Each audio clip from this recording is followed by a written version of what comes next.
Hello friends, ఇది కువైట్లోని Mallya bridge. శుక్రవారం ఉదయం 9 గంటలకి చుట్టూ నిశ్శబ్దం, జనాలు కూడా చాలా తక్కువ. బ్రిడ్జ్ మొత్తం ప్రశాంతంగా కనిపించింది. మధ్యాహ్నం 12 గంటలకి కొద్దిగా జనాలు రావటం మొదలైంది. కొందరు నడుస్తూ, మరికొందరు కుటుంబాలతో కలిసి ఈ ప్రదేశం అందాలను ఆస్వాదిస్తూ కనిపించారు. కానీ సాయంత్రం 5 గంటలు దాటిన తర్వాత మాత్రం సీన్ పూర్తిగా మారిపోయింది. బ్రిడ్జ్ మొత్తం జనాలతో కలకలలాడిపోయింది.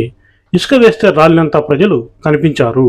చిన్నపిల్లల నవ్వులు, కుటుంబాల సందడి, స్నేహితులు సరదాగా మాటలు, ఆ వాతావరణమే ప్రత్యేకంగా అనిపించింది.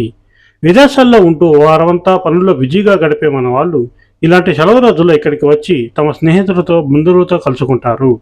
కొద్దిసేపైన మనసులతో మాట్లాడి కాస్త ఆనందాన్ని పంచుకుని మళ్ళీ కొత్త ఉత్సాహంతో జీవితాన్ని కొనసాగిస్తారు. అందుకే మాల్యా బ్రిడ్జ్ కేవలం ఒక బ్రిడ్జ్ కాదు, విదేశాల్లో ఉన్న ఎన్నో మనసులను కలిపే ఒక అందమైన బంధం. ఉదయం ఖాళీగా కనిపించిన ఈ బెడ్ సాయంత్రానికి మన వాళ్ళ ప్రేమతో, నవ్వులతో నిండిపోవడం నిజంగా చూడాల్సిన అనుభూతి. ఫ్రెండ్స్, మీకు ఎలా అనిపించిందో కామెంట్ చేయండి.